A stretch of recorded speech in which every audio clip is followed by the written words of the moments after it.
What's up, everyone? Welcome back to Conflicts of Interest. This is episode 112, and I'm the host of the show, Kyle Anslone. On today's show, talking about new legislation that's going to ramp up the domestic war on terror, and I have news of the withdrawal from Afghanistan. So, share the show, video versions at YouTube and Odysee. The show is hosted at the Libertarian Institute, libertarianinstitute.org/Kyle for a full archive of the show and of my daily news roundup that I write for the Institute. You can find the show on any of our social media accounts, Facebook, MeWe, or Twitter. The Twitter handle is at con_interest. You could donate to the show at Patreon or Subscribestar.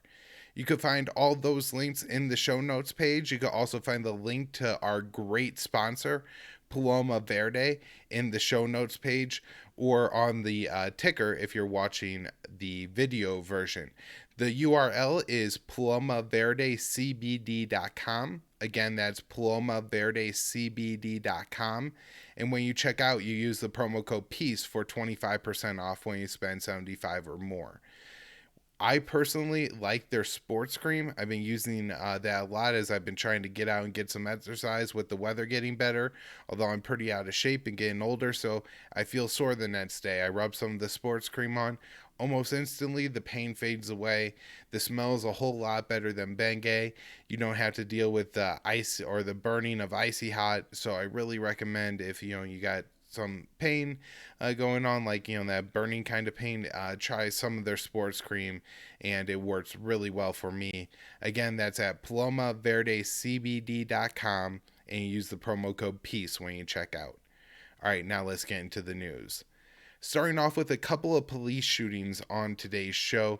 The first one is Lester Machado, who was killed at the age of 24 in 2017, but new evidence has come to light in his case. Although, just the things we already knew about this killing were absolutely absurd. So one night, he's driving down the road. I guess a cop pulls up behind him, and according to the cop, he had a broken license plate light, which maybe is the stupidest reason I've ever heard to pull somebody over, a broken license plate light. Nobody even needs that to be on. I guess you say, like, if you don't have headlights, that could be dangerous, or a blinker. Maybe somebody could rear end you because they don't know. Like, you can make claims of some kind of safety thing. This is a broken license plate light. That there's no reason to pull somebody over for that ever. And yet these police officers did. Rather than pulling over, Machado tried to flee from the police. His car was wrecked, and then police fired 122 rounds into the car, even though Machado was unarmed. So I have no idea why they felt the need to shoot him, but they try to pull him over for a ridiculous reason, and he ends up dead.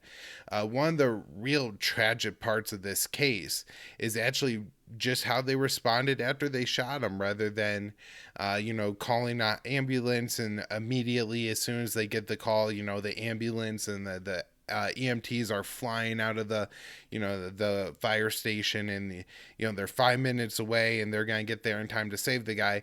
No, apparently first responders had a 10-minute call, where rather than again getting to provide him with life-saving information, they're like having a bureaucratic conversation about who is supposed to come and provide him with care. It's really one of the most absurd things I've ever heard. We all have this idea of our first responders as being these great heroic people that, look, even if they have to shoot somebody, they're not going to unload 122 bullets into a car.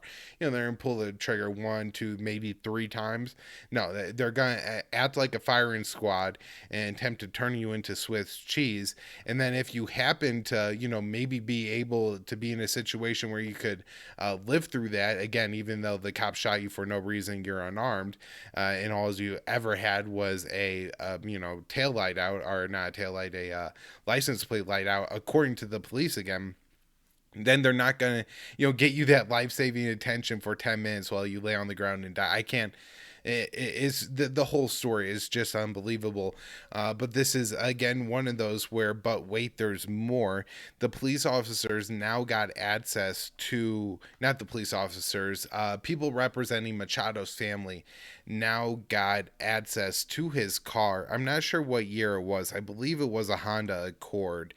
And when they went, and of course they had put in a new battery and everything, but apparently the license plate light worked on the car, and so that throws even more problems with the police officer's case, claiming that that was the original reason for pulling him over. And if that wasn't true, they executed a guy and then denied him life-saving medical attention for no reason at all. And this seems more like a hit or something really crazy happening, like a group of cops out hunting and killing someone. It's really confusing how all this could happen if, again, there's no pretext to pull him over in the first place.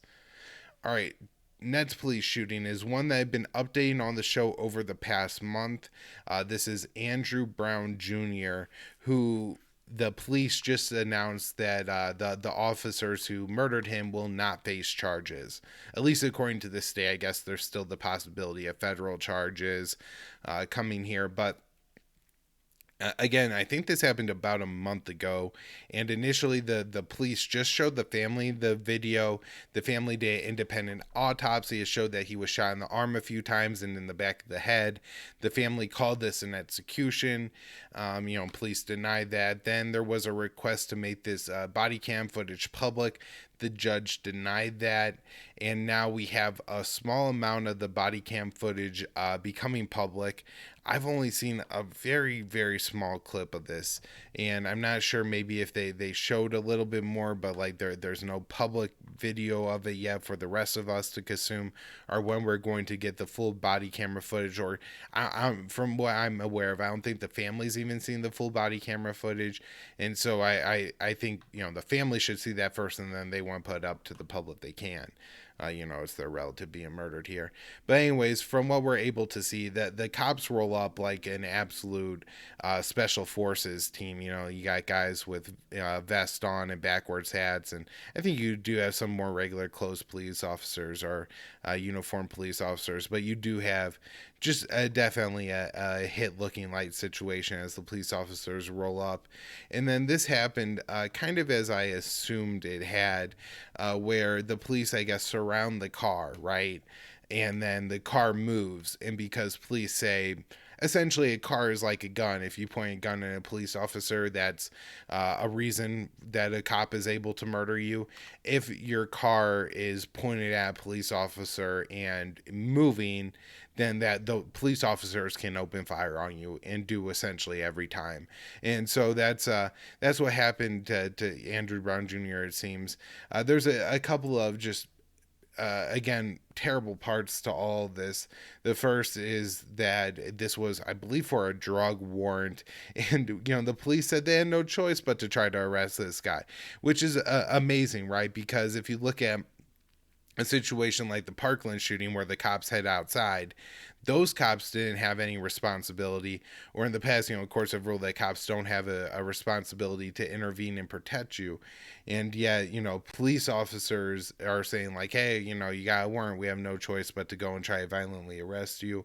Again, the idea that police officers essentially just surround cars like this and then claim a car is a deadly weapon is absurd pretext for shooting people, and it allows police to fabricate situations where they get to murder people.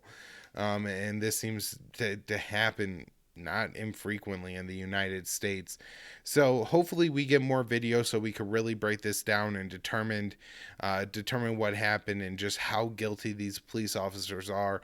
Also, again, do we really need people rolling up like this to serve warrants? Is there better maybe ways to try to carry out these kind of arrests, assuming that you have to make the arrest and then find less reasons to put people in jail in the first place.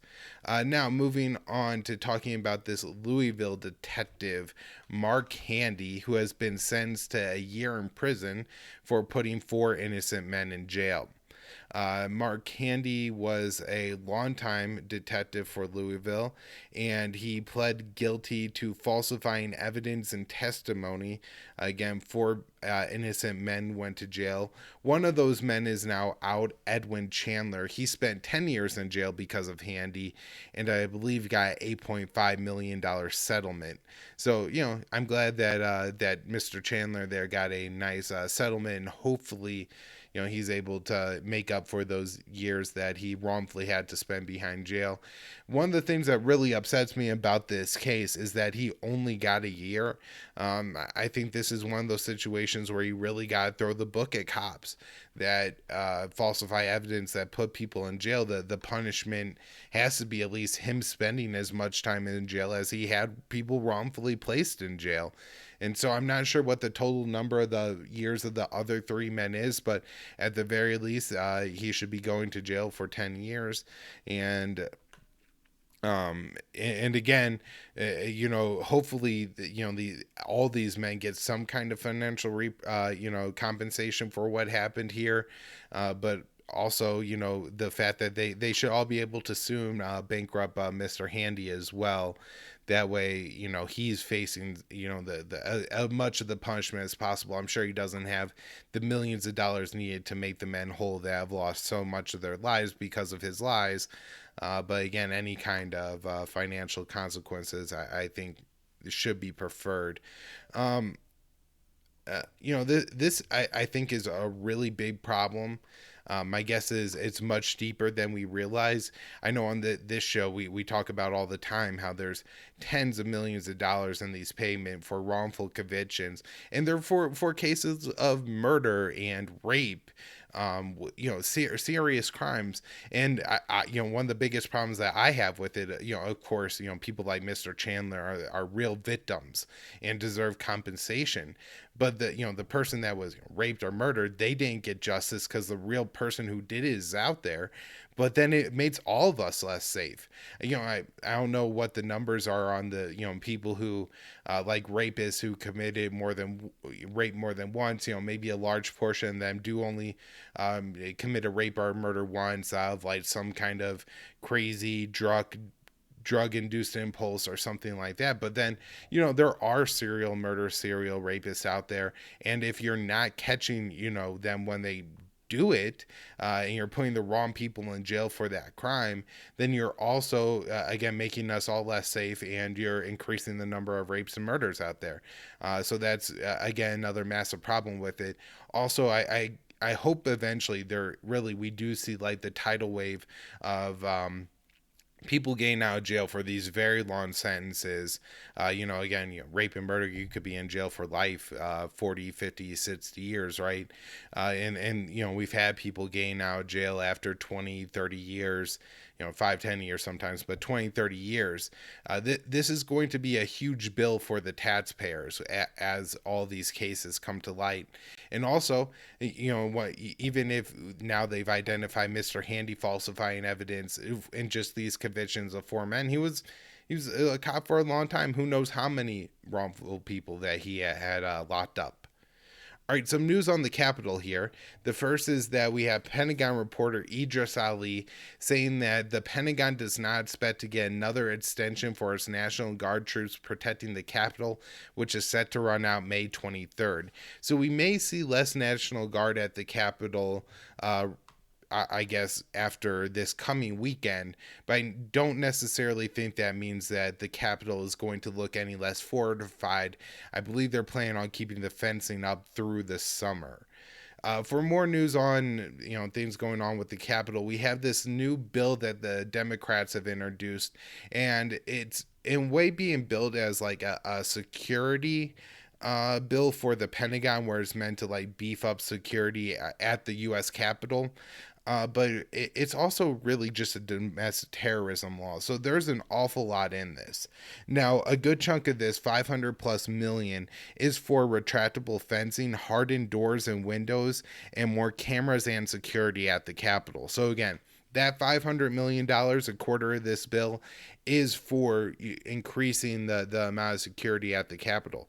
Now, in one way, I am disturbed by this. I think it's gross to have a fortified capital. If the lawmakers are afraid of the population, that says a lot more about what the lawmakers are doing than the people. And if the lawmakers are intimidated, maybe they need to change the way in what they're doing, how much power they have, how much corruption there is. I think a lot of this is just based on the overwhelming amount of corruption that we have in DC that stoked so much anger, and also the fact that Congress really plays up what happened on January 6th. Again, no cops were killed on that day. There were a few injuries among the police. The cops did murder Ashley Babbitt, one of the protesters or rioters, I suppose, since she was kicking through a window.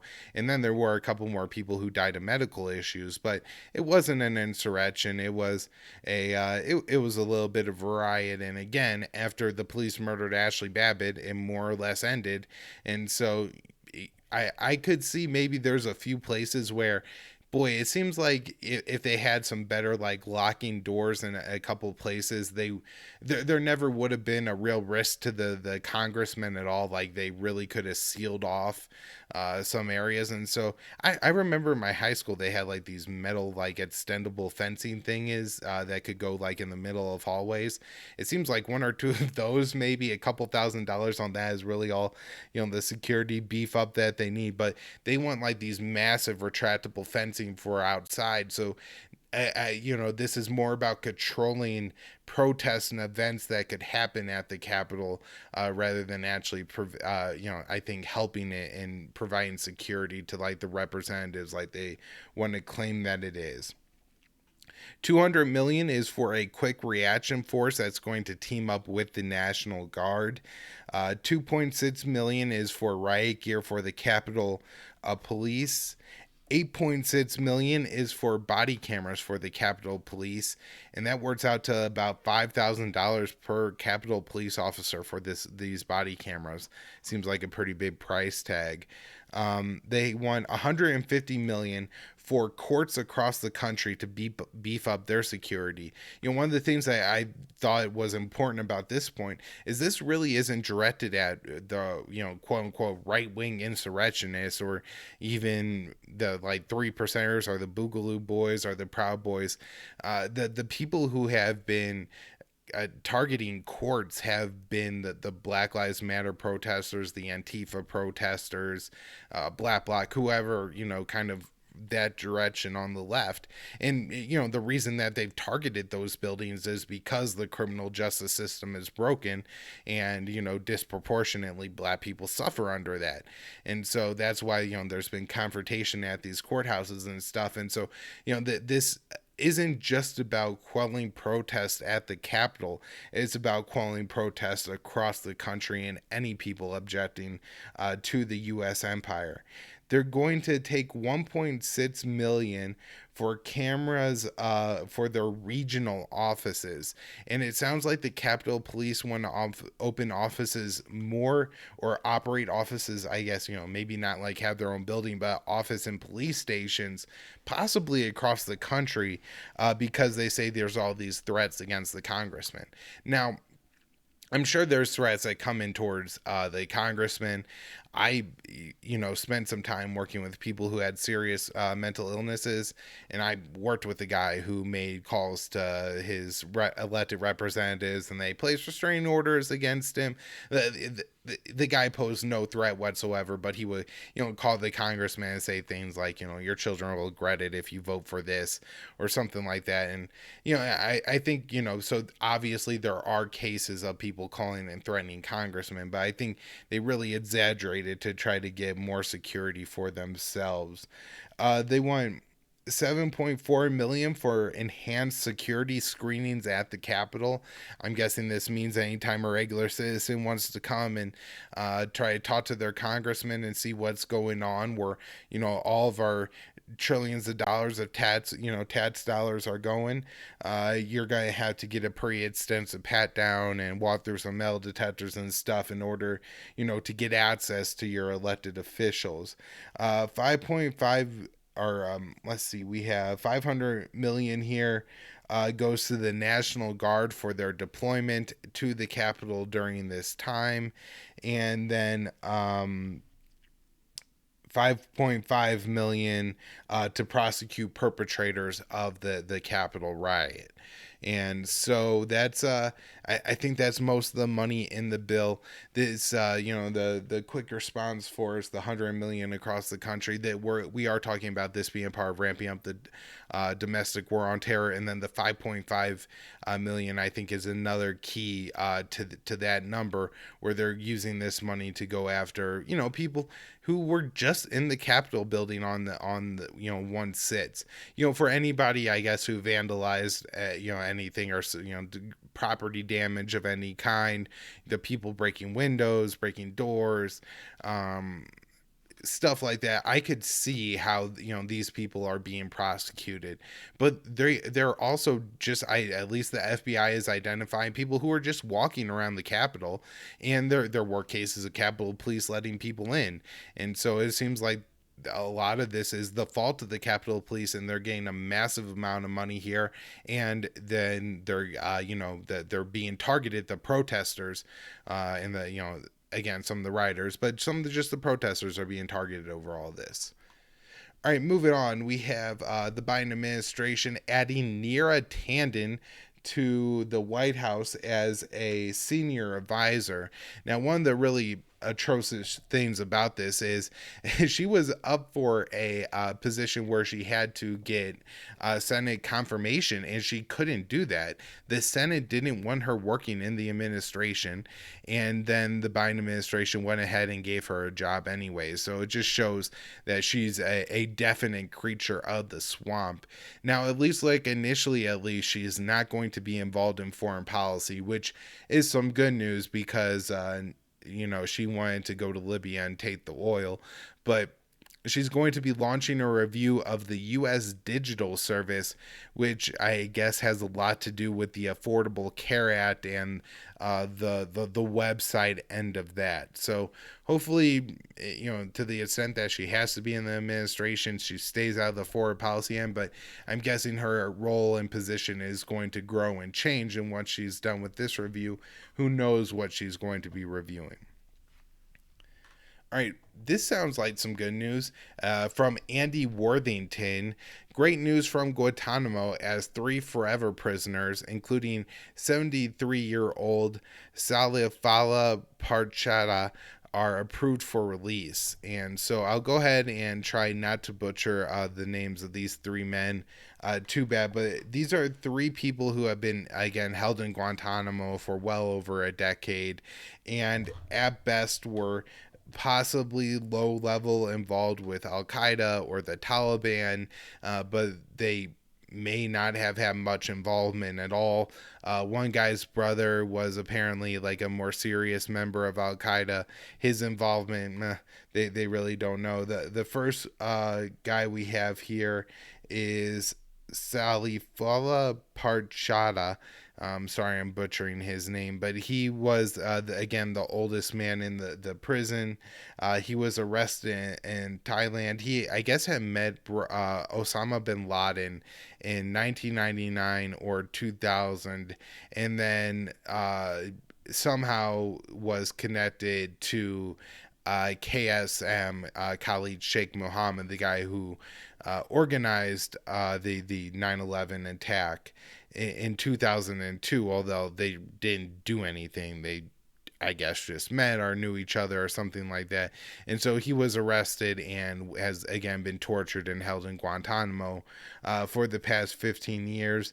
They say he's been a model inmate pretty much the entire time. He's tried to make sure that the lesser, or the younger inmates, just aren't bitter and angry the whole time, and find some, I guess, way to be happy or content with their situation. The second guy is Abdul Rahim Ghulam Rabbani, And he, again, this is a guy whose brother was I probably involved somehow with Al Qaeda at the time, but he really had no idea what was going on. These aren't people who were ever going to face charges. They were just going to be held in Guantanamo Bay forever, costing U.S. taxpayers millions of dollars a year, and of course, it being an affront to the Constitution every day that they're held without habeas corpus or any other rights to due process. The last guy we have here is Utman Abd al-Rahim Utman, and he was initially claimed to be a part of Osama bin Laden's bodyguard, but there's really no evidence to show this. Bin Laden typically, I guess, used like more hardened Al Qaeda Egyptian fighters, and this guy was likely just a Taliban foot soldier who was somewhere in the general area of Osama bin Laden at some point. He ends up getting, wrapped up in all this, tortured, and again held for well over a decade in Guantanamo Bay. So again, it's fortunate that all these men have been cleared for release. However, it's important to remember that just because you're cleared for release doesn't mean they're going to let you out. There have been people who I believe have been cleared for release for multiple years and have been sitting in Guantanamo Bay. I'm not saying that everybody in Guantanamo Bay should go free. Just because I'm an anti-war guy, there are legitimate terrorists, murderers, terrible, terrible people held in that prison. But we need to try them in court and sentence them, right? These people belong in jail. Let's put them in jail. That's what America does. We have a constitution. We have a justice system. We're able to convict guilty people. Now, it's all complicated because George W. Bush tortured all these people, and there's a lot of issues around that. But for people that were, again, loosely connected to Al Qaeda, Taliban foot soldiers, it's time to either press charges, find a way to try to convict them, or let them go about their lives. They've served quite a long sentence at this point, 10, 15, 17 years, 18 years maybe for some of them. All right, let's talk about this Nord Stream 2 pipeline. Biden is going to waive sanctions on a Russian company in charge of finishing up the Nord Stream 2 pipeline. So this is kind of an interesting and complicated move. Of course, the first question that we have to ask is, what does Vladimir Putin have on Joe Biden, and is there a P tape? I'm obviously just joking about that. That's what the mainstream media response, of course, would be had Trump made this decision, but Biden made it, so it's not really headline news at all. Overall, I'm mostly supportive of the decision not to apply sanctions over the Nord Stream 2 pipeline, but it's not completely waiving sanctions here. It looks like the Treasury Department or the State Department are going to try to target sanctions on some of the ships involved in the actual construction of the pipeline. And so I think the overall message here is that the U.S. isn't going to sanction Germany, even though we're talking about a Russian company here. But they're not going to sanction Germany over the Nord Stream 2 pipeline. They're going to allow Germany to go ahead and import the liquefied natural gas from Russia without facing any kind of financial punishment from the Americans, but at the same time, they're not completely doing away with the sanctions. And again, I believe they are targeting sanctions on these Russian ships that are involved in the completion of the pipeline. The U.S. is planning to leave massive war games, naval exercises near the Crimean Peninsula. This is a mostly NATO drill. 27 nations are going to be involved. The write-up here is from Rick Rosaroff at antiwar.com. This is going to involve 30 ships and numerous aircraft.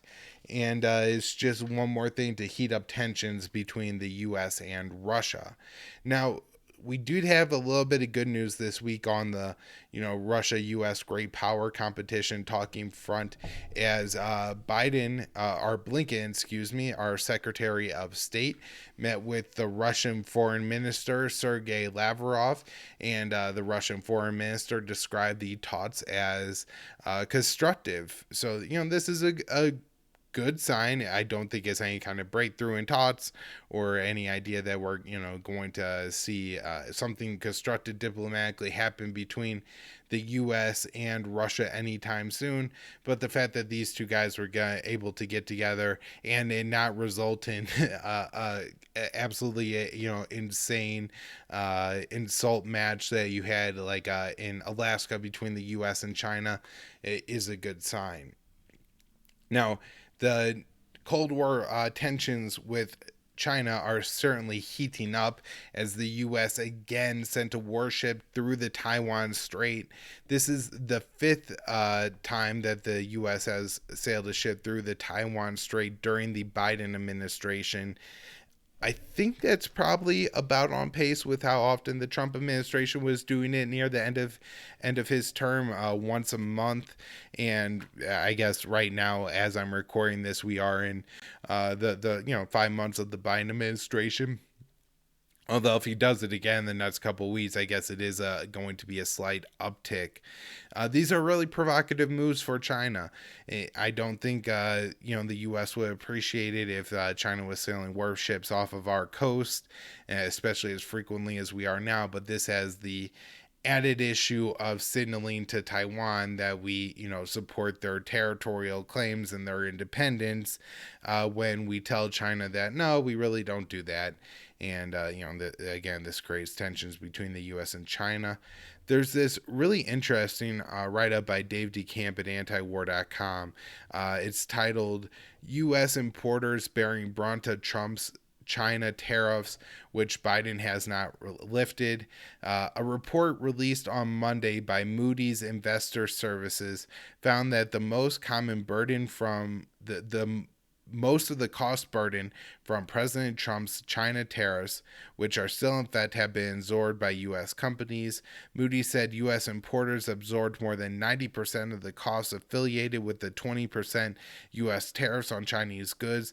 The report found that U.S. importers pay an additional 18.5% for a Chinese product subject to the 20% tariffs, while the Chinese exporters receive only 1.5% more. So, they receive 1.5% less for their product after the tariffs, I suppose. All right, so this is exactly what libertarians always say about tariffs, and ends up getting paid by the country imposing the tariffs, and this is absolutely what's happening here.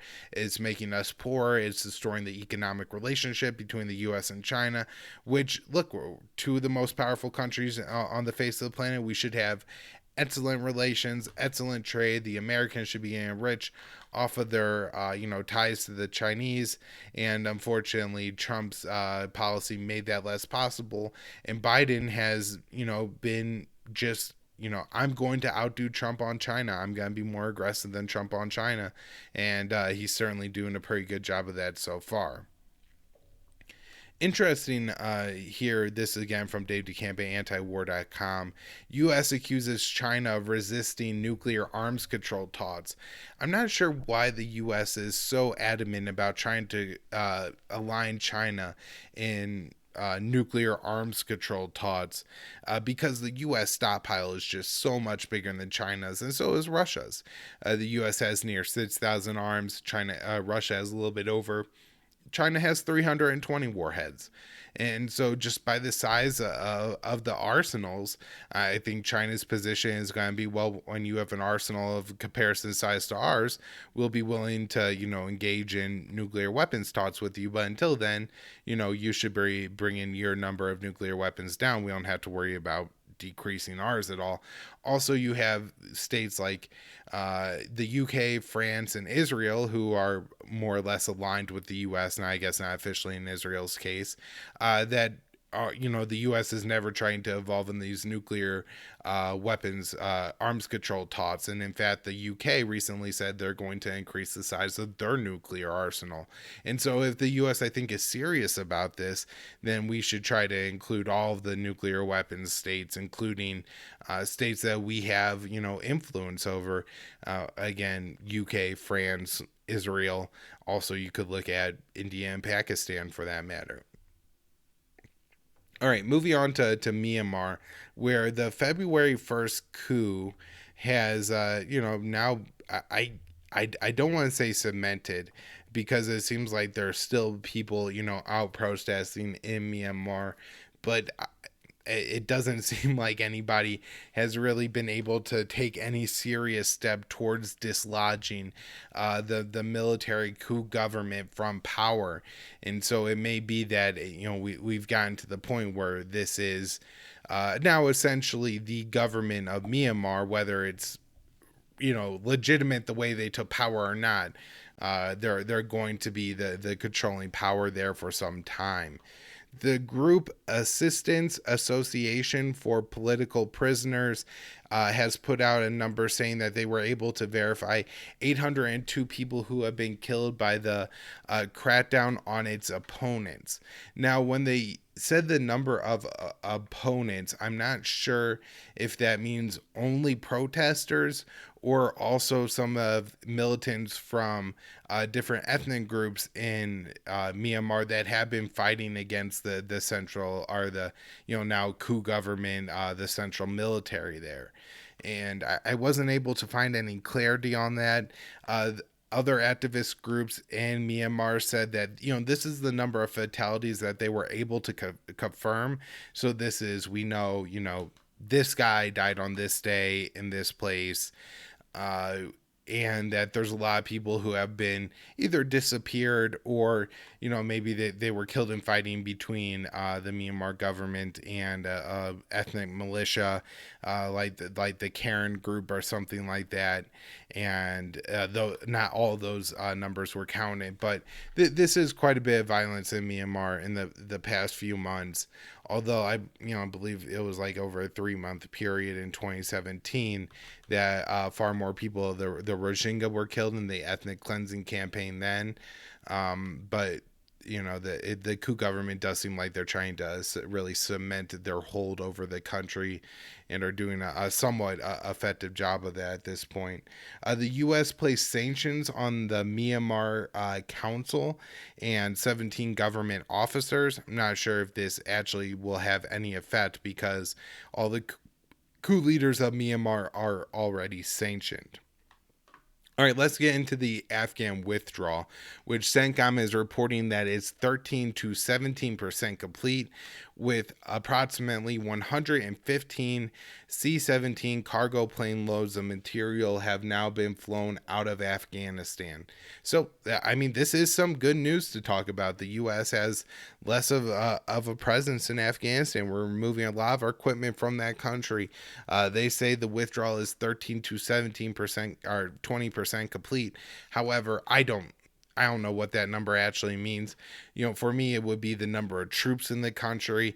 And honestly, the withdrawal is probably then like negative 10% complete, because we've actually deployed an additional 600 troops into Afghanistan to support the withdrawal. And they're not putting out any new numbers as far as how many troops have actually left the area. Now, again, while it's a withdrawal, it's the withdrawal of U.S. forces and an official U.S. military presence in Afghanistan, but I don't think it's the end, and I've been saying this all along, of the U.S. war in Afghanistan. We're going to continue bombing. I think they're going to try to move these assets to the region so that they could essentially have a similar policy to Somalia, where Trump said all the troops had to leave there. They said, great, we'll move them to Canada and fly them to work every day. And the head of CENTCOM even joked about them. They're just commuting to their work in Somalia now, rather than actually living there within the country. They say 500 pieces of equipment have been transferred to the Afghan military, and that 20 to 30 trailers of scrapped equipment have been leaving the Bagram Air Base every day. Some of the scrapped equipment seems to be irking the Afghans a little bit. Now, some of this may come from people connected to the Afghan government who feel like maybe they'll get some handouts of this U.S. equipment through corruption if it goes to the Afghan government. But I imagine that if I were an Afghan citizen, I watched the U.S. bomb my country for the past 2 years, and then there's like a Lexus SUV sitting there that they scrap. You're like, oh no, I think you should have given that to me instead, rather than just absolutely wasting all of this equipment and destroying and scrapping all of it. It is, I guess, a question of how much of it actually does have to be scrapped. If maybe they could give more to the Afghan government, and not have to, completely destroy so much. This is capital, and I'm sure not every last thing that they're scrapping is a gun, and most of the weapons are actually making it to the hands of the Afghan government. Is things like these armored Lexus SUVs that are being scrapped. Now, I will say I do have to recognize that ISIS used a lot of armored vehicles to carry out like suicide attacks on Iraqi bases and stuff like that. So I understand now that this isn't necessarily the same thing as like a radio, but it's just a lot of capital and equipment being destroyed. The U.S. Joint Chiefs of Staff Chairman General Mark Milley confirmed that the U.S. and some NATO member nations, are working on the establishment of an international mechanism to help the Afghan military secure the Kabul International Airport. This, in a sense, sounds like a sensible thing, but it's not like the Kabul airport particularly comes under attack, and it seems like an excuse to keep a small deployment of American forces in Kabul, maybe not just to protect the embassy, but also to protect the international airport. There was a ceasefire over the past weekend in Afghanistan. However, things in Afghanistan weren't quiet as the Islamic State Khorasan faction carried out several attacks, but fighting did subside for 3 days in observance of the Eid holiday between the Taliban and the Afghan government. And there were some peace talks that happened between the Taliban and Afghan government in Doha.